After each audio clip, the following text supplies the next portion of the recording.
నమస్తే.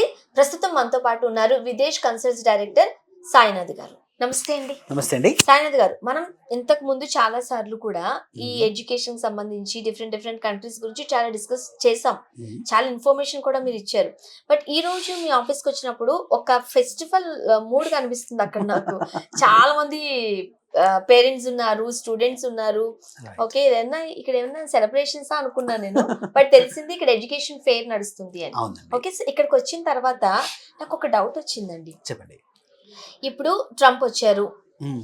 మా కంట్రీ, హ్మ్. మా సిటిజన్స్ కి జాబ్, మిగతా వాళ్ళందరినీ పంపించేస్తాము, మీరు వెళ్ళిపోండి అన్ని సదరేసుకుని అని అంటున్నారు. ఓకే. మనం న్యూస్ లో చూస్తూ ఉన్నాం. హ్మ్. సో అక్కడ మనకు బ్రతకడానికే ప్లేస్ లేదేమో అని ఒక భయం ఉన్న టైంలో మీరు హ్మ్. అక్కడికి వెళ్ళి పంపించడానికి సిద్ధంగా ఉంటారు. హ్మ్. ఒకసారి నాకు ఆ క్లారిటీ ఇస్తారా? ష్యూర్ అండి. యాక్చువల్‌గా మనకేంటంటే ఇది గవర్నమెంట్ మారినప్పుడల్లా ప్రతి దేశంలో కూడా ఇవి కామనే. అయితే ట్రంప్ రావడం ఫస్ట్ టైం కాదు. గతంలో కూడా ఆల్రెడీ ఒకసారి సక్సెస్‌ఫుల్‌గా అలాగే వచ్చారాయన.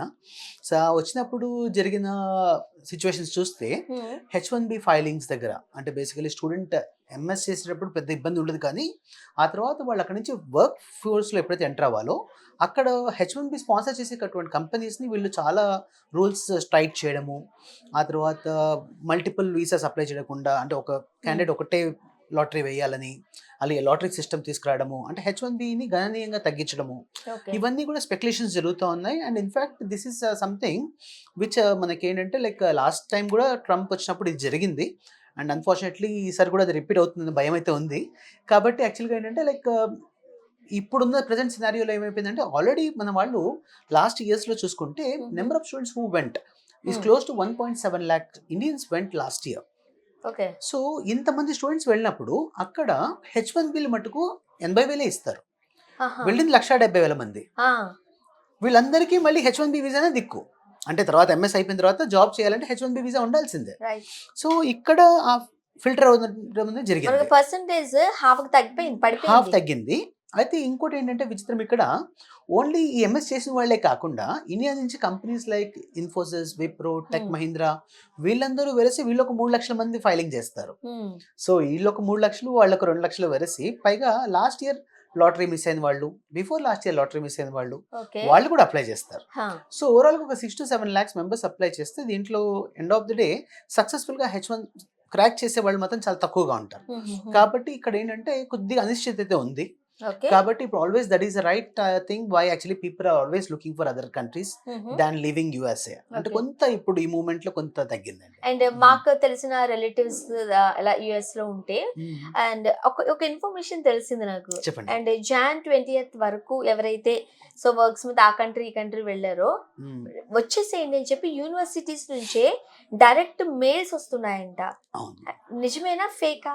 నిజమండి. నిజమే. నిజం. అదే యాక్చువల్‌గా మనకి యూనివర్సిటీస్ యూఎస్‌లో నుంచి ఒక 4 యూనివర్సిటీస్ నుంచి ఆహా. వాళ్ళేంటంటే ఒక సర్క్యులర్ నోటీస్ ఈమెయిల్స్ పంపించారు. ఎందుకంటే యూజువల్‌గా ఏంటంటే December, January is a holiday period in US. అవును. సో, చాలామంది ఏంటంటే దే ప్లాన్ హాలిడే బ్యాక్ హ్మ్. హోమ్. హ్మ్. అంటే ఇండియాకొద్దాం అనుకుని. సో, ఇలా ఇండియాకొచ్చిన వాళ్ళకి మాత్రం ఇది ఇండియానే కాదు ఏ కంట్రీ అయినా ఉదాహరణకు చైనా వాళ్ళే అయ్యుండొచ్చు, ఓకే. ఇండోనేషియా అయ్యుండొచ్చు. సో, అప్పుడు అక్కడున్న యూనివర్సిటీ వాళ్ళకేంటంటే end of the day student మళ్ళీ అక్కడ తిరిగి వెళ్లి జాయిన్ అయితేనే వాళ్ళకి చదువు కంటిన్యూ అవుతుంది. హ్మ్. అయితే ఈ బార్డర్ ఈ ఇమిగ్రేషన్స్ అన్నీ కూడా ట్రంప్ పట్టాభిషేకం వచ్చేటప్పటికి జనవరి 20 జాన్ 20th కాబట్టి ఆ డేట్ కల్లా వచ్చేయమని చెప్పారు. ఎక్కడో వాళ్ళకి చిన్న డౌట్ అదే ఉంది. ఉంది. సో, దానికోసం ఏంటంటే universities are not ready to take this chance. మ్హూ. కాబట్టి ఏంటంటే బెటర్ మీరు అంతకన్నా ముందు ఫ్లై అయిపోతే బాగుంటుంది. మ్హూ. ట్రావెల్ రెస్ట్రిక్షన్స్ వచ్చేస్తాయేమో అని అంటే ఇమిగ్రేషన్ ఏమైనా ప్రాబ్లం ఇమిగ్రేషన్ దగ్గర అవ్వచ్చు.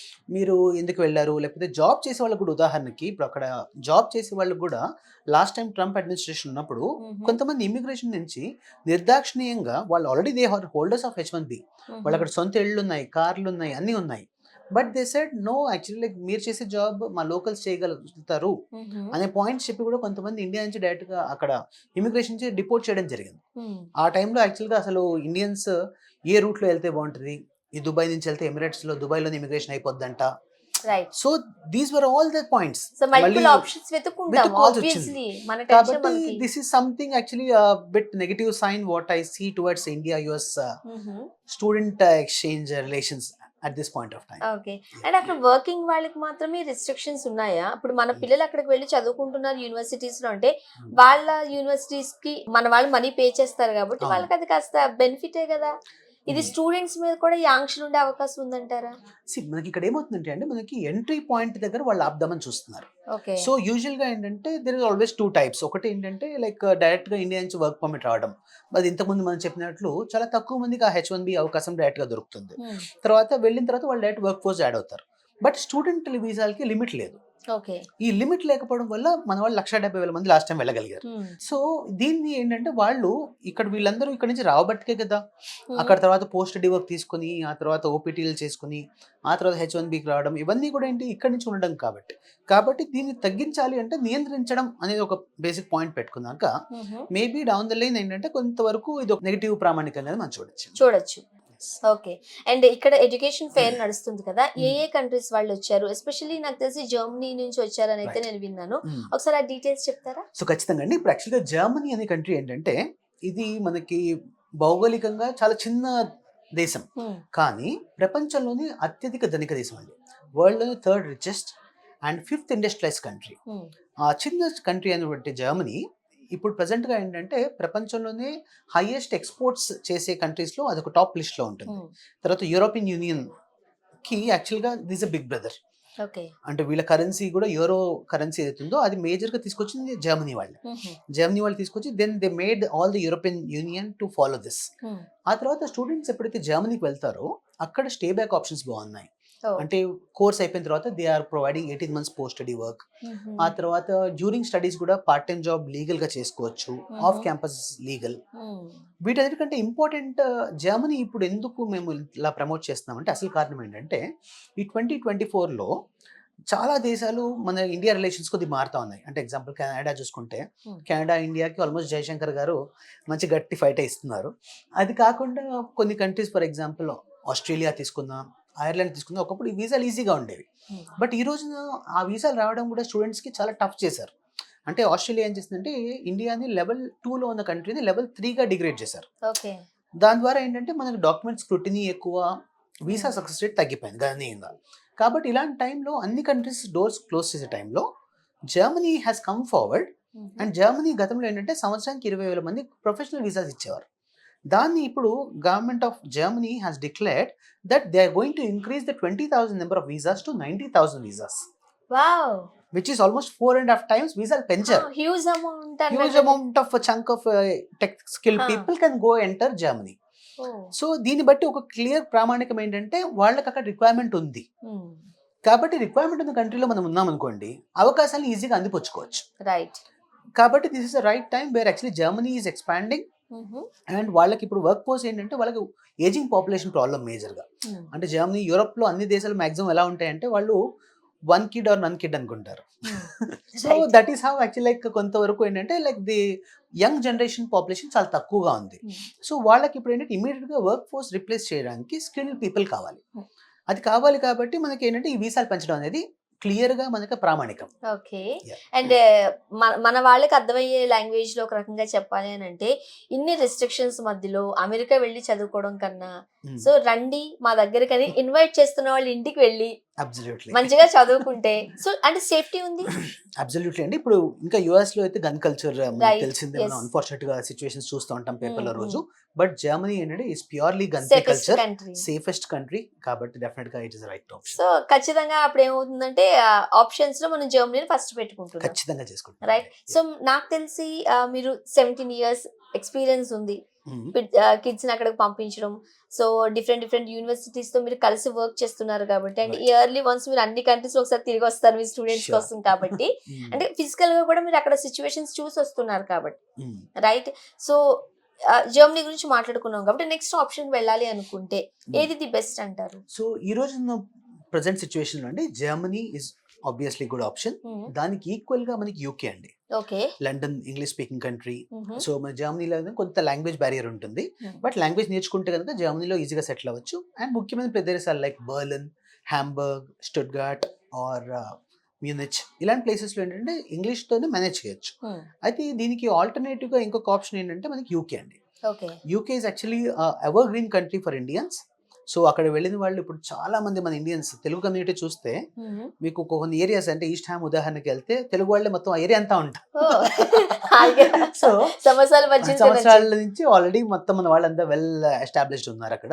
తర్వాత చాలా ఇండస్ట్రీస్ కి, చాలా కంపెనీస్ కి మన తెలుగు వాళ్ళు CEOs గా వ్యవహరిస్తున్నారు అక్కడ. కాబట్టి UK is always been a top country for Indian students. So ఇప్పుడు ఉదాహరణకి జర్మనీ, తర్వాత యూకే, తర్వాత నెక్స్ట్ ఇటలీ అండి. ఇటలీ ఏంటంటే one of the most beautiful country. Lifetime ఒకసారి చూడాలనుకునే కంట్రీ. ఖచ్చితంగా అండి. అసలు peaceful place I would say is Italy. అయితే అటువంటి ఇటలీలో కూడా మనకి ఏంటంటే ఎడ్యుకేషన్ చాలా తక్కువ కాస్ట్లో. అంటే ఇప్పుడు జర్మనీ, యూకే ఉదాహరణకు వెళ్ళాలంటే ఏంటంటే మనకు కొద్దిగా బడ్జెట్ ఒక 10 లక్షల నుంచి ఒక 25 లక్షల మధ్యలో ఈ 2 దేశాల్లో మాస్టర్స్కి అయ్యే అవకాశం ఉంది. అదే మనం ఇటలీ తీసుకున్నట్లయితే చాలా తక్కువ ఖర్చుతోటి, అంటే అన్ని పబ్లిక్ యూనివర్సిటీస్ ఉంటాయి. ఈ గవర్నమెంట్ ఫండెడ్ యూనివర్సిటీస్ ఉండడం వల్ల అక్కడ మనకి ఫ్రీ ఎడ్యుకేషన్తో పాటు ఆ గవర్నమెంట్ నుంచి స్కాలర్షిప్ కూడా ఒక 7,000 యూరోలు ఆ గవర్నమెంట్ వాళ్ళు మనకు ప్రొవైడ్ చేస్తారు. So you study for free and you get some money in return. So ఇది కూడా ఒక మంచి అవకాశం. సో ఇటలీలో కూడా మన తెలుగు వాళ్ళు చాలా మంది ఆల్రెడీ మనం పంపడం జరిగింది అండ్ వాళ్ళందరూ హ్యాపీగా చదువుతున్నారు. సో దిస్ ఇస్ యాక్చువల్లీ ఆ right options at this point of time అండి. రైట్. ఇప్పుడు ఒక టైంలో ఫారెన్ వెళ్ళి చదువుకోవాలని అనుకుంటే అబోవ్ మిడిల్ క్లాస్ రేంజ్ వాళ్ళే ఆ వైపు ఆలోచించేవారు. బట్ మీలాంటి వాళ్ళు వచ్చి అసలు అబ్రాడ్ లో స్టడీస్ ఎట్లా ఉంటాయి, ఫీజు, సబ్జెక్ట్ ఇవన్నీ చెప్పేసరికి మిడిల్ క్లాస్ వాళ్ళకు కూడా ఒకలాంటి ఇంట్రెస్ట్ వచ్చింది, తమ పిల్లలు కూడా అక్కడికి వెళ్ళి చదువుకోవాలని. So most of the parents ఆలోచన ఎట్లా ఉంటుందంటే ఏ కంట్రీకి అయితే తక్కువ ఖర్చు అవుతుంది, రైట్. అండ్ ఈ మధ్య కాలంలో పిల్లలు అందరూ అన్ని సబ్జెక్ట్స్ లోనూ పర్ఫెక్ట్ ఉండట్లేదు. చాలా మంది మ్యాథ్స్ అంటే భయం అంటారు, ఇంకొంతమంది ఇంకోటి ఏదో భయం అంటారు. సో పిల్లలు ఏం చదవగలరు, ఏ కంట్రీకి వెళ్తే కాస్త తక్కువ బడ్జెట్ లో అయిపోతుంది? So this is exactly the concept of Videsh consults అండి. సో మాకేంటంటే యాక్చువల్గా మేము ఒక ప్రాస్పెక్ట్, ఒక స్టూడెంట్ మా దగ్గరకు వచ్చినప్పుడు మేము వాళ్ళని పర్సనల్గా తీసుకుంటాం. పర్సనల్గా తీసుకుని వాళ్ళ ఎగ్జాంపుల్ మా ఫ్యామిలీ మెంబర్స్ అయితే మేమేం చేస్తాం అంటే వీళ్ళు ఫస్ట్ డిమాండ్స్ అండ్ నీడ్స్ తీసుకుంటాం. అంటే వాళ్ళ రిక్వైర్మెంట్ ఏంటి, వాళ్ళ అఫోర్డబిలిటీస్ ఏంటి, తర్వాత వాళ్ళ ఎలిజిబిలిటీ ఉందా, ఫస్ట్ దీన్ని ఫిల్టర్ చేసుకుని వాళ్ళ ప్రొఫైల్స్ ప్రకారంగా వాళ్ళకు ఉదాహరణకి వాళ్ళ ఫండింగ్ బాగుంటుంది, లేకపోతే వాళ్ళ IELTS ఎలా ఉంటుంది దాని ప్రకారంగా ఒక కంట్రీ, తర్వాత వాళ్ళ ఇంగ్లీష్ మార్క్స్ ఎలా ఉన్నాయి, తర్వాత వాళ్ళ బ్యాక్గ్రౌండ్లో వాళ్ళకున్న మార్క్స్ ఎలా వచ్చాయి, తర్వాత వాళ్ళు ఏం కోర్స్ చేద్దాం అనుకుంటున్నారు. బికాస్ ఇది చాలా ఇంపార్టెంట్. చాలామంది ఏంటంటే కోర్స్ బట్టి కంట్రీని సెలెక్ట్ చేసుకోవడంలో విఫలమవుతారు. అంటే అక్కడ డిమాండ్ ఉండదు, వీళ్ళు సబ్జెక్ట్ తీసుకుని వెళ్ళిపోతారు, అక్కడ వెళ్ళాక మళ్ళీ ఇబ్బంది. కాబట్టి ఇక్కడ ఏంటంటే మనం కోర్సెస్ బట్టి ఆయా కోర్సెస్కి ఏ కంట్రీస్ బాగుంటాయి ఏంటి అని వాళ్ళ ప్రొఫైల్ని అంచనా తీసుకుని దాని నుంచి రైట్ గైడెన్స్ ఇవ్వడానికి మనము ఈజీగా గైడ్ చేస్తున్నాము. దానివల్ల ఏంటంటే మా స్టూడెంట్స్ వెళ్ళిన వాళ్ళు ఎవరు కూడా నాకు ఎప్పుడో సార్ ఈ ప్రోగ్రామ్కి నాకు సంబంధం లేదని ఎవరు అనరు. అబ్సల్యూట్లీ మనకి ఏంటంటే వాళ్ళకి ఏం కావాలి దాని ప్రకారంగా మనం అది ప్లాన్ చేసుకుని we are going to work on it. Okay. And చాలా మందికి ఎట్లా ఉంటుందంటే మనం పెట్టేటప్పుడు తక్కువ అమౌంటే పెట్టాలి, బట్ రిటర్న్స్ వచ్చేటప్పుడు మనం కంపేర్ చేసుకోండి. ఇప్పుడు US ఎందుకు వెళ్తూ ఉంటారు, డాలర్. అవును. సో అక్కడ ఒక 100 రూపాయలు మనం సంపాదించంటే $100 సంపాదించంటే ఇక్కడ మన కరెన్సీ ఎంతో తెలిసిన విషయం. సో ఈ కంపేర్ చేసుకుంటూ ఉంటారు కాబట్టి మన జాబ్ చేస్తున్నప్పుడు వచ్చే సాలరీ ఏదైతే ఉంటుందో ఆ కంపారిజన్స్ ఎట్లా ఉంటాయి? ఖచ్చితంగా అండి. దీన్ని మనము రిటర్న్ ఆఫ్ ఇన్వెస్ట్మెంట్ గా అనుకోవచ్చు. అంటే మనకి ఏంటంటే బేసికలీ ప్రతి ఒక్కటి వ్యాపారమే ఈరోజు. సో చదువు కూడా ఈరోజు వ్యాపారమే అయిపోయింది. Because it's not easy. అంటే అన్ని కూడా తక్కువ ఫ్రీ ఎడ్యుకేషన్లో అన్ని కంట్రీస్ ఉండదు కాబట్టి చాలా మందికి ఉన్న అపోహ ఏంటంటే మనం ఒక ఉదాహరణకు 25 లక్షలు ఫీజు ఖర్చు పెట్టాము, 20 లక్షలు ఫీజు కట్టాము, అది మళ్ళీ నేను తిరిగి సంపాదించుకునేటప్పటికి అవుతుందో లేదో ఇలాంటి భయాలు ఉన్నాయి. అయితే ఇక్కడ ఏంటంటే మనకి అన్ని దేశాల్లో కూడా వీళ్ళు చదువుకుంటూ పార్ట్ టైం జాబ్ చేయొచ్చు, ఆ తర్వాత వీళ్ళకి పోస్ట్ స్టడీ వర్క్ ఆప్షన్స్ ఉంటాయి. సో రిటర్న్ ఆఫ్ ఇన్వెస్ట్మెంట్లో ఇప్పుడు మనం చేసేటువంటి ప్రతి కంట్రీ కూడా బై డిఫాల్ట్ యూజువల్గా చాలా కంట్రీస్లో వాళ్ళ కోర్స్ అయిపోయేటప్పటికి వాళ్ళ ఇన్వెస్ట్మెంట్ రిటర్న్ వచ్చేస్తుంది బిఫోర్ దే యాక్చువల్లీ గ్రాడ్యుయేట్. కొన్ని చోట్ల ఏంటంటే గ్రాడ్యుయేట్ అయిన ఒక 1 year 2 yearsలో డెఫినెట్గా they are able to clear all the loans what they could have taken. And Videsh consultancy ఏంటంటే like we're working with about 7 to 8 banks అండి. అఫీషియల్గా మనం వాళ్ళతో వర్క్ చేస్తున్నాము విత్ SBI, తర్వాత Union Bank of India, Bank of Baroda, Credila, ఇవన్నీ కంపెనీస్తో మనం వర్క్ చేస్తున్నాం కాబట్టి మన స్టూడెంట్స్కి అంటే స్పెషల్ ప్రయారిటీలో వాళ్ళు లోన్స్ కూడా ప్రొవైడ్ జరుగుతుంది, అంటే అన్సెక్యూర్డ్ లోన్స్. సో కొంతమంది ఫార్మర్ బ్యాక్గ్రౌండ్స్ ఉంటారు, వాళ్ళకి ఏంటంటే చాలా బ్యాంక్స్ యాక్చువల్గా లోన్స్ ఇవ్వడానికి కొద్దిగా ఇబ్బంది అవుతుంది, అంటే they wanted some house constructed ఇలాంటివి ఉంటాయి. అయితే మా దగ్గర కొన్ని బ్యాంక్స్తో మన టైప్ ఎలా ఉందంటే వాళ్ళు ఫార్మర్స్ కి కూడా unsecured loan without any mortgage వాళ్ళు ప్రొవైడ్ చేస్తున్నారు. సో ఖచ్చితంగా మన లోన్స్ దగ్గర అసలు అంటే ఈ డబ్బులు మన దగ్గర లేవు, చేయగలుగుతామా చాలా లేదా, మందికి ఉంటుంది ఒక 10 lakhs 20 lakhs బ్యాంక్ అంటే బ్యాంక్ అకౌంట్ లో చూపించాలి, ఏదైనా ఓన్ ప్రాపర్టీ ఉండాలి, లైక్ ఫీల్డ్ గానీ ఓన్ హౌస్ గానీ ఏదో ఒకటి ఉండాలి. సో ఇలాంటి బాధలు ఏం లేకుండా మనం సింపుల్ గా మనం లోన్స్ ప్రాసెస్ చేయించవచ్చు. కాబట్టి ఇప్పుడు బ్యాంక్స్ కూడా ఏంటంటే like they are coming forward helping the students, because ఇక్కడ ఏంటంటే బ్యాంక్స్ వాళ్ళకి కూడా రిటర్న్ ఆఫ్ ఇన్వెస్ట్మెంట్ కాన్సెప్ట్ లో వాళ్ళు ఎప్పుడైతే లోన్స్ ఇస్తున్నారో అబ్రాడ్కి వెళ్ళిన స్టూడెంట్స్ 100లో 99.9% they are able to succeed, they are able to return back the money what they have taken. కాబట్టి వాళ్ళకి సేఫ్ ఇన్వెస్ట్మెంట్ అంటే సేఫ్ లోన్స్ ఇవ్వడంలో కూడా ఇక్కడ రెండు విధాలు, ఒకటేమో ఇండియా డెవలప్ అవుతుంది, ఇంకోటి బ్యాంక్స్ కూడా వాళ్ళకి కావాల్సిన వాళ్ళ ఇంట్రెస్ట్ వాళ్ళకి. అండ్ ఎవరికైనా పేరెంట్స్ కి ఇప్పుడు ఊర్లో ఉన్న వాళ్ళకి చదివించాలని ఉంటుంది, కొంచెం అమౌంట్ కూడా ఉంటుంది, కాకపోతే ఒకలాంటి డౌట్ ఉంటుంది, సో వాళ్ళందరికీ కూడా మీరు ఫ్రీ కన్సల్టేషన్ ఇస్తున్నారు, రైట్? వచ్చిన ప్రతి ఒక్కరితోని డైరెక్ట్ గా కూర్చుంటారు, మాట్లాడతారని నేను విన్నానండి, రైట్? అంటే దానివల్ల పేరెంట్స్ కి కాస్త బూస్టప్ అవుతుంది. ఖచ్చితంగా అండి. యాక్చువల్గా ఏంటంటే ఇది నాకు యాక్చువల్గా I'm doing this out of passion. So where actually like ప్రతి ఒక్క స్టూడెంట్ తో నేను మాట్లాడాలనేది నాకు ఒక బేసిక్ గా ఒక ఇంట్యూషన్ నాకు ఉంది. So which actually like I really enjoy this. Basically ఏంటంటే like they come with their lot of doubts. అంటే ఫస్ట్ థింగ్ అసలు నేను క్వాలిఫై అవుతానా, నాకు వీసా వస్తుందా, అసలు ఇన్ని డబ్బులు మా పేరెంట్స్ పెట్టగలుగుతారా, అసలు పేరెంట్స్కి అఫోర్డబిలిటీ ఉందా. So they have an number of doubts. So this is exactly like where Videsh consults is expert in handling this. And especially maximum స్టూడెంట్స్తో నేను పర్సనల్గా మాట్లాడడానికి ఇష్టపడతాను. సో వేర్ యాక్చువల్లీ వాళ్ళతో మాట్లాడి వాళ్ళ రిక్వైర్మెంట్ ఏంటి, తర్వాత వాళ్ళ అవకాశాలు ఎంతవరకు ఉన్నాయి, దానివల్ల ఏంటంటే ఒక రైట్ గైడెన్స్ ఇవ్వడం జరుగుతుంది. దాని తర్వాత Videsh consults we have like more than 140 members actively working with us. So వీళ్ళందరూ ఏంటంటే like they are all experts. So at least they have like 8 to 10 years of experience in all their fields of అంటే హైదరాబాద్ లో లేము మేము అని ఇబ్బంది పడాల్సిన అవసరం కూడా లేదు. wherever you are, మనకు ఆల్మోస్ట్ 13 బ్రాంచెస్ ఉన్నాయి all over India. So nearest branch కి కాంటాక్ట్ చేస్తే our team will be more than happy guiding you in the right direction. Right. And ఇప్పుడు ఇంటర్ సెకండ్ ఇయర్ చదువుతున్నారు అనుకోండి, this the December, right? So A month లో మిమ్మల్ని approach అవ్వాలి, ఈ process ఎట్లా స్టార్ట్ అవుతుంది, అక్కడ అకాడమిక్ ఇయర్ ఎప్పుడు స్టార్ట్ అవుతుంది? సో ఇప్పుడు ప్రెసెంట్ గా పర్షింగ్ స్టూడెంట్స్ కి ఏంటంటే next September 2025 is the classes starting there. Either it could be UK, Germany, Italy, any country. So ఇప్పుడు నెక్స్ట్ సెప్టెంబర్ కి ఏంటంటే November 2024 నుంచి అప్లికేషన్ స్టార్ట్ అయ్యాయి ఆల్రెడీ. నెక్స్ట్ సెప్టెంబర్ కి ఈ నవంబర్ 24 నుంచి అప్లికేషన్ స్టార్ట్ అయ్యాయి. బికాస్ మనం మాట్లాడే యూనివర్సిటీస్ అన్ని కూడా world top rank universities. So which are usually among less than 1000 or 500 ranking లో ఉంటాయి. సో అంత మంచి యూనివర్సిటీస్ కాబట్టి వాళ్ళ అడ్మిషన్ క్రైటీరియా ఎప్పుడు కూడా ఎర్లీగా స్టార్ట్ అవుతుంది. కాబట్టి it is a right time for us to start the application and then tell the university about our interest and grab a offer letter from them. And ఇవన్నీ మీరు ఎప్పటి వరకు వైండ్ అప్ చేసేస్తారు, అంటే ఏ మంత్ వరకు wind up అయిపోతాయి? So the application process is starting from November 24 and they are open till May 2024. No problem.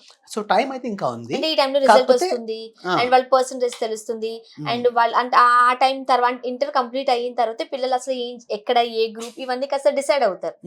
So కాబట్టి కొంచెం టైం కావాలి. యాక్చువల్గా అది ఒక చిన్న మిస్టేక్ చేస్తున్నారు చాలా మంది. ఏంటంటే మనం ఇక్కడ ఇంటర్మీడియట్ అయిన తర్వాత అప్పుడు మనం ఆప్షన్స్ ఆలోచించడం మొదలు పెడతాయి.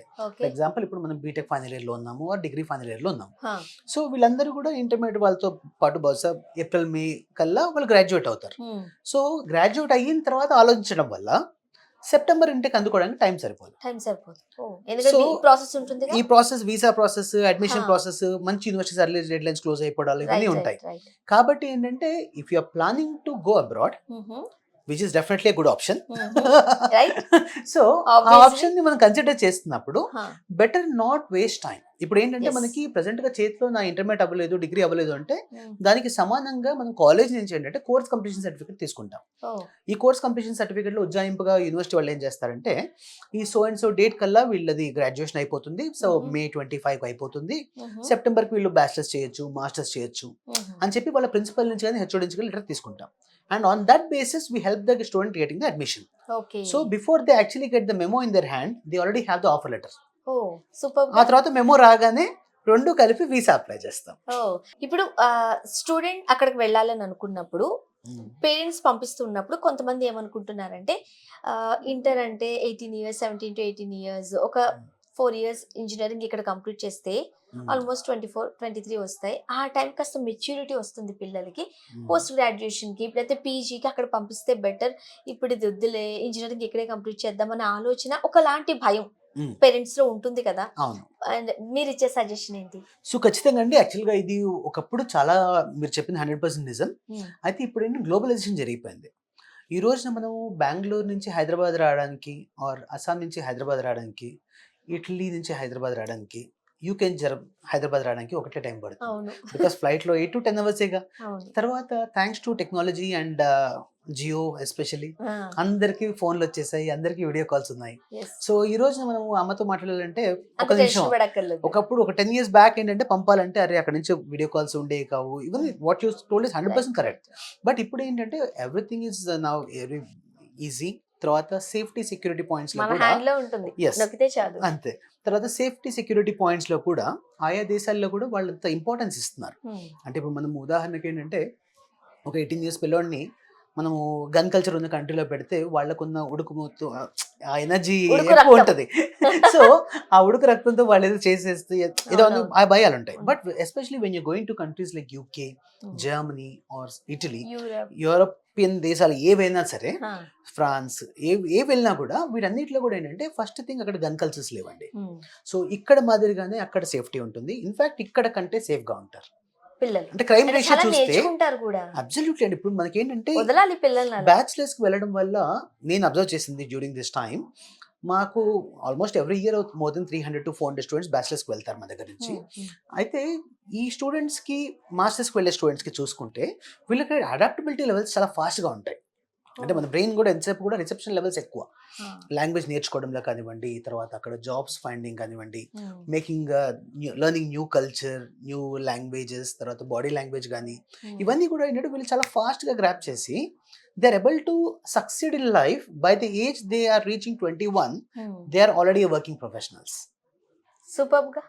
ఇప్పుడు ఇండియాలో మనకి ఎగ్జాంపుల్ అంటే ఈరోజు చాలా మంది మాస్టర్స్ చేయడానికి వెళ్దాం అనుకుంటారు. అయితే మాస్టర్స్ చేయడానికి ఏంటంటే you need like to complete the degree here. ఆ తర్వాత వెళ్ళి అక్కడ ఇంకో 2 ఏళ్ళు చదవాలి. కానీ ఇండియాలో జాబ్ చేయాలంటే మాస్టర్స్ అవసరం అండి.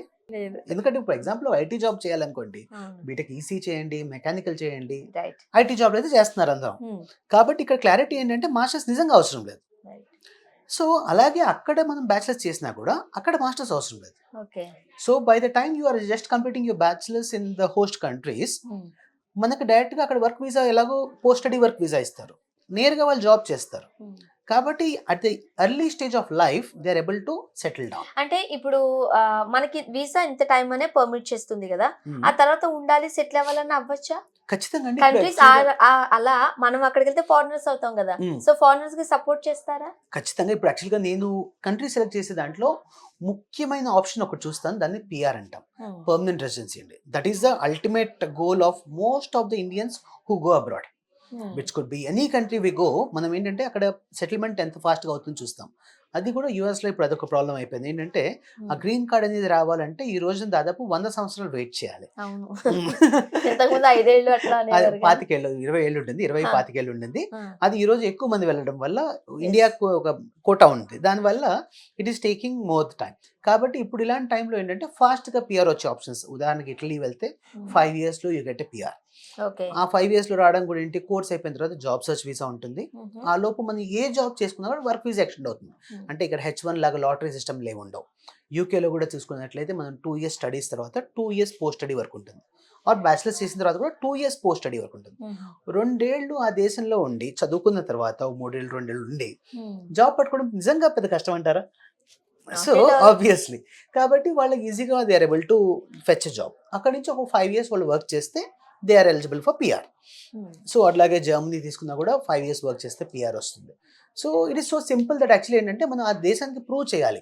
ఏంటి, మేము మీరు ఇచ్చే పెన్షన్ల మీద, మీరు ఇచ్చే ఏంటి ఫ్రీ స్కీమ్స్ మీద మేము లేము, నా వర్క్ నేను చేసుకోగలుగుతాను, నా కాళ్ళ మీద నేను నిలబడ్డాను, నాకు జాబ్ ఉంది, నేను ఈ దేశానికి ట్యాక్స్ కడతాను అని ప్రూవ్ చేస్తే పిఆర్ అనేది అడగకుండానే 5 ఏళ్ల తర్వాత వాళ్ళే ఇస్తారు. సో దానికోసం మనం ఏం స్పెషల్గా చేయాల్సిన అవసరం లేదు. మనం సక్సెస్ఫుల్గా ఉండి మనం సక్సెస్ఫుల్గా జాబ్ తెచ్చుకుంటే ఆటోమేటిక్గా పిఆర్ అనేది it's by product. Okay. So discipline life ని లీడ్ చేయగలిగితే చాలు. అబ్సల్యూట్లీ. అండ్ ఇక్కడ సిలబస్ కి అక్కడ సిలబస్ కి రైట్. అండ్ ఇక్కడ మనకు తెలుసు ఎగ్జామ్స్ పెడుతూనే ఉంటారు, మార్కులు వస్తూనే ఉండాలి. సో చాలా మంది దాన్ని డైజెస్ట్ చేసుకోరు, అదే పెద్ద ప్రెషర్ కింద ఫీల్ అవుతుంటారు. మరి అక్కడ సిలబస్ మన పిల్లలు తొందరగానే గ్రాప్ సో చేయగలుగుతారా? మేజర్గా అండి యాక్చువల్గా ఇది ఎలా చెప్పచ్చో లేదో నాకు తెలియదు, బట్ ఇది ఏంటంటే చాలా డిస్క్రిమినేషన్ అండి. మనకి యాక్చువల్గా ఇండియాలో మనము జేఎన్టీయూలో దాదాపు 2 లక్షల మంది పైచిలకు గ్రాడ్యుయేట్ అవుతున్నారు, కానీ దాంట్లో ఎంప్లాయబిలిటీ ఎంతమందికి ఉంది? Which is very very minute part of the graduates are exactly eligible for jobs. ఇప్పుడు మనం ఇంజనీరింగ్ చదువుతున్న పిల్లలు ఒక ర్యాపిడో ఉన్నారు అనుకోండి, ఏం చదువుకున్నాను అడిగితే ఇంజనీరింగ్ కంప్లీట్ చేశాను అంటారు. అండ్ మనకి డెలివరీస్ ఏమన్నప్పుడు జొమాటో ఇవన్నీ ఏదైనా సరే జొమాటో వాళ్ళందరూ మనకి ఇచ్చే ఇన్ కేస్ మనకు కొంచెం బాబు నువ్వేం చదువుకున్నావు అంటే ఇంజనీరింగ్ అండి అంటారు. సో చాలా బాధ అనిపిస్తుంది నాకు. True true. ఇంజనీరింగ్ స్టూడెంట్స్ అంతా ఇక్కడే ఎక్కువ సెటిల్ అవుతున్నారు. లైక్ ఏ డ్రైవర్, లైక్ ఏ ర్యాపిడో. యాక్చువల్గా ఏమవుతుందంటే మనకి రియల్ వరల్డ్ కి ఏం కావాలి అనేది మన universities are failing to give them. అంటే ఈ బ్రిడ్జ్ చాలా ఉంది ఇక్కడ. ఏంటంటే వీళ్ళు ఎడ్యుకేషన్ ని ఒక బుక్స్ ప్యాటర్న్ లో తీసుకుని వెళ్ళి థియరిటికల్ పార్ట్ లో బాగా కంప్లీట్ చేస్తున్నారు. మన వాళ్ళు నిజంగా థియరిటికల్ అంటే ఏం చెప్తే అది నేర్చుకుంటాంగా. సో అలా థియరిటికల్ గా చాలా బెస్ట్ ఉన్నారు, బట్ ఇండస్ట్రీకి అది కాదు కావాల్సింది. ఈ రోజు మన టెక్ మహీంద్రా ఇలాంటి వాళ్ళు కూడా కొన్ని బిట్స్ లాంటి యూనివర్సిటీ నుంచి కూడా కోర్ పీపుల్ పిక్ చేయట్లేదు, బికాస్ వీళ్ళకున్న రియల్ వరల్డ్ రిక్వైర్మెంట్ వేరు, యూనివర్సిటీస్ జనరేట్ చేసే అవుట్పుట్ వేరు. అదే మనం అబ్రాడ్లో వెళ్ళినట్లయితే అబ్రాడ్లో ఏమవుతుందంటే అండి, they have the dynamic curriculum. ఈ డైనమిక్ కరికులంలో ప్లస్ పాయింట్ ఏంటంటే ఎవ్రీ సెమిస్టర్ వాళ్ళు వాళ్ళ కరికులంని అప్డేట్ చేసుకుంటారు. అంటే ఫర్ ఎగ్జాంపుల్ ఇప్పుడు ఇండస్ట్రియల్ ఇంజనీరింగ్, రోబోటిక్స్ ఆర్ ఒక artificial intelligence or computer science ప్రోగ్రామ్స్లో ఎనీ ప్రోగ్రామ్ మీరు తీసుకున్నట్లయితే జర్మనీ, యూకే, ఇటలీ ఈ దేశాల్లో వాళ్ళ అకాడమిక్ కరికులంని వాళ్ళు ఎవ్రీ సెమిస్టర్ వాళ్ళు మాడిఫై చేసి ఈ రోజున ఇండస్ట్రీ రిక్వైర్మెంట్ ఏంటి, ఉన్న ట్రెండ్స్ అండ్ టెక్నాలజీస్ ఏంటి, దాని ప్రకారంగా వాళ్ళు ఆ కరికులంని డిజైన్ చేస్తున్నారు. దాంతో ఏమవుతుంది, ఆటోమేటికలీ ఇక్కడ ఈ universities are working in close ties with the local companies, where local companies చేయాల్సిన రీసెర్చ్ కూడా యూనివర్సిటీలో లెవెల్లో జరుగుతుంది. కాబట్టి ఇక్కడ కోర్స్ కోఆర్డినేటర్ ఎవరైతే ఉంటారో వాళ్ళ చేతిలోనే ఈ కరికులం డిజైనింగ్ ఉంటుంది. కాబట్టి it is more practical oriented. I would say 90% practical oriented and 10% theoretical part ఉంటుంది. కాబట్టి ఇక్కడ ఏంటంటే ఆ ఇండస్ట్రీకి స్టూడెంట్ ఎడ్యుకేషన్కి ఉన్న గ్యాప్ని వాళ్ళు డిమినిష్ చేశారు. ఇది ఎప్పుడైతే ఉంటుందో ఆటోమేటికల్లీ బెస్ట్ పార్ట్ అది. ఇక్కడ ఏమవుతుంది, చదువుతో భాగంగా అంతర్భాగంగా మనకు అక్కడ బ్యాచిలర్స్ చేసినా మాస్టర్స్ చేసినా లాస్ట్ 6 months ప్రాజెక్ట్ చేయాలండి. దాన్ని థీసిస్ అని ఇంటర్న్షిప్ అని పిలుస్తూ ఉంటాం. మనం ఇండియాలో కూడా మనం చేయాలి, మన బీటెక్ లో కూడా ఖచ్చితంగా చేయాలి. కాకపోతే నిజంగా కంపెనీస్కి వెళ్ళి నిజంగా జాబ్ చేసేది ఎంతమంది? 100 మంది ఈరోజు బీటెక్ చేస్తే వెళ్ళి కొంత డబ్బులు ఇచ్చి ప్రాజెక్ట్ కొని దాన్ని మంచిగా చక్కగా బ్లాక్ బైండింగ్ చేసి గోల్డ్ అక్షరాలతో పేరు రాసి సబ్మిట్ చేస్తారు. But this is actually the main problem ఇక్కడ. అదే మనకి అబ్రాడ్ లో చూస్తే ఏంటంటే వాళ్ళు ఇచ్చే రీసెర్చ్ ప్రాజెక్ట్స్ ఏవైతే ఉంటాయో, వాళ్ళు ఇచ్చే థీసిస్ ఏదైతే ఉంటుందో అది మనం గూగుల్లో చేసినా లేకపోతే ఇలా థర్డ్ పార్టీ ఎవరి దగ్గరికైనా వెళ్ళి వాళ్ళ హెల్ప్ తీసుకుని ఆ ప్రాజెక్ట్ కంప్లీట్ చేద్దామని ట్రై చేస్తే ప్రపంచంలో ఎవరు హెల్ప్ చేయలేరు. బికాస్ వాళ్ళు చేసే research is real time research, అది ప్రపంచంలో ఎగ్జిస్టింగ్ లేదు. గూగుల్లో మీకు ఎక్కడ రెఫరెన్స్ దొరకదు. ఎగ్జాంపుల్ లాస్ట్ మంత్ అనుకుంటా నాకు స్టూడెంట్ కాంటాక్ట్ చేశారు. వాళ్ళ బ్రదర్ని అబ్బాయి అమీర్పేట చుట్టుతున్నాడు, ఒక ప్రాజెక్ట్ హెల్ప్ కావాలి అతనికి. Where he tried every way and ఒక 2-3 సంస్థలు మాత్రం వాళ్ళు ముందుకు వచ్చారు, కానీ they ask for 15 lakh rupees to be paid ఇది ఆ ప్రాజెక్ట్ చేయాలంటే. దెన్ ఆ అబ్బాయి రియలైజ్ అయ్యాడు, ఓ ఇంత ఖర్చు పెట్టేవాళ్ళు నేనే చేసుకుంటానని. ఈ 2 months నుంచి he's doing on his own and actually like now he's forced to learn the subject because there is no shortcuts. Success కి only formula is actually hard work. దానికి షార్ట్ వర్క్స్ ఎప్పుడైతే తీసుకుంటామో then you are ruining your life. కాబట్టి ఇక్కడ ఏంటంటే అక్కడ అవకాశం లేదు. ఇది అలా కొని సబ్మిట్ చేసేస్తాను, ముందుగా ఈ ప్రాజెక్ట్ నగర్ ఉంది నేను సబ్మిట్ చేస్తానంటే వాళ్ళు ఒప్పుకోరు. కాబట్టి obviously this is going to change the way how you see the subject and వీళ్ళు ట్రీట్మెంట్ ఆఫ్ సబ్జెక్ట్ కూడా మొత్తం ప్రాక్టికల్ ఓరియంటెడ్ ఉండడం వల్ల ఎంప్లాయబిలిటీ అనేది ఆటోమేటిక్గా వీళ్ళని వెతుక్కుంటూ వస్తుంది. సో చాలా మంచి విశేషాలు తెలియజేశారండి. ఎందుకంటే పిల్లలకి వెళ్ళి చదువుకోవాలని ఒక ఆశ ఉంటుంది, పేరెంట్స్ కూడా ఉంది, బట్ ఎట్లా అప్రోచ్ అవ్వాలి ఏంటి అనేది తెలియదు. అంటే లాస్ట్ ఫైనల్ క్వశ్చన్, ఇప్పుడు ఎవరైనా పేరెంట్స్ తమ పిల్లల్ని పంపించాలని అనుకుంటున్నారు, లేదు పిల్లలకి ఇంట్రెస్ట్ ఉంది, పేరెంట్స్ దగ్గరికి వెళ్ళి నేను అబ్రాడ్ వెళ్ళి చదువుకుంటాను అనుకుంటారు. సో చాలా కన్సల్టెన్సీస్ ఉన్నాయి, ఎందుకు విదేశ్ కన్సల్ట్స్ ని మనం చూస్ చేసుకోవాలంటే ఏం చెప్తారు? సో సింపుల్ అండి. యాక్చువల్గా ఏంటంటే మా పాయింట్ ఆఫ్ వ్యూలో వాళ్ళ సక్సెసే మా success. Because it is actually there is no second thought about it. ఎందుకంటే ఇప్పుడు నేను పంపించిన స్టూడెంట్ తను అక్కడ వెళ్ళి చదివి తను అక్కడ సెటిల్ అయినప్పుడు తను నాకు ఆటోమేటికల్లీ ఒక అంబాసిడర్. రైట్. ఓకే, నేను ఆ అంబాసిడర్స్ని బిల్డ్ చేసే వర్క్లో ఉన్నాను. So thankfully I have more than 10,000 ambassadors at this given date. 10,000 ambassadors. Actually we sent more than 15,000 of this. So 5,000 ఇంకా చదువుతా ఉన్నారు. Okay. 10,000 మంది పైగా ఆల్రెడీ నేను Complete పంపించిన వాళ్ళు చేసేసారు. గ్రాడ్యుయేట్ చేసేసి వాళ్ళ లైఫ్ లో సెటిల్ అయ్యారు. Oh. సో ఈ రోజు అందుకని ఏంటంటే లైక్ మాకు వీళ్ళందరికీ కూడా ఆబ్వియస్లీ నాకు ఆటోమేటిక్ రెఫరెన్స్లు ఇచ్చే నెక్స్ట్ ఎవరు వీళ్ళే. అరే అబ్రాడ్ వెళ్ళాలా, గో అండ్ కాంటాక్ట్ విత్ దేశ్, అంతే. They will take care. Right. Because ఇక్కడ ఏంటంటే రైట్ జాబ్ చేయడం వల్ల ఇప్పుడు నేను చెప్పినట్లండి ఫస్ట్ కూడా మనం కంపారిజన్స్ చేస్తాం. కంపారిజన్స్ చేసి వాళ్ళకి ఏది బెస్ట్, తర్వాత ఆ అచీవబిలిటీ ఉందా, ఆ పాసిబిలిటీ ఉందా, ఇవన్నీ ఫిల్టర్ చేసి చేయడం వల్ల మనం ఒక ప్రాస్పెక్ట్ని, ఒక స్టూడెంట్ని, వాళ్ళ లైఫ్ని ఏంటంటే ఒక రైట్ డైరెక్షన్లో మనం ఛానలైజ్ చేస్తాం. ఒక గుడ్ ఫ్యూచర్ ఇస్తున్నారు. దీని వల్ల ఏంటంటే actually it is more achieving for me also that అరే ఈ రోజు సాటిస్ఫాక్షన్ ఇంటికి వెళ్ళినప్పుడు జాబ్ వచ్చింది. అబ్సల్యూట్లీ.